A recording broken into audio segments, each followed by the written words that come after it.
மகா சிவராத்திரி ஈசனுடன் ஓர் இரவு பிப்ரவரி 15 மாலை 6 மணி முதல் சத்குருவுடன் நேரலையில் இணைந்திருங்கள். ராமநாதபுரம் மாவட்டம் பாம்பனில் மீனவர் வலையில் சிக்கிய 25 கிலோ எடை கொண்ட அரிய வகை கூரல் மீன் 1,08,000 ரூபாய்க்கு விற்பனையானது. பெண் மீனின் வயிற்று பகுதியில் டியூப் வடிவத்தில் காணப்படும் நுரையீரல் பகுதிக்காக வியாபாரிகள் போட்டி போட்டு ஏலம் எடுத்தனர். மதுபானங்கள் மற்றும் ஜெல்லி மிட்டாயின் சுவையை அதிகரிக்கவும் அவை கெட்டுப் போகாமல் இருக்கவும் நுரையீரல் பகுதி பயன்படுத்தப்படுவதாக மீனவர்கள் தெரிவித்தனர்.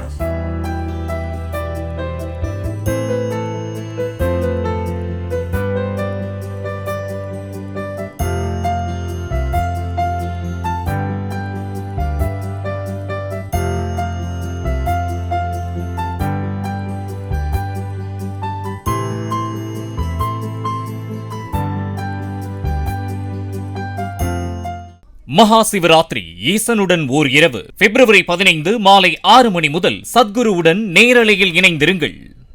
பிளே ஸ்டோர் மற்றும் ஆப் ஸ்டோரில் இருந்து பாலிமர் செயலியை QR கோடு மூலம் பதிவிறக்கம் செய்யுங்கள். செய்திகளை உடனுக்குடன் பெறுங்கள்.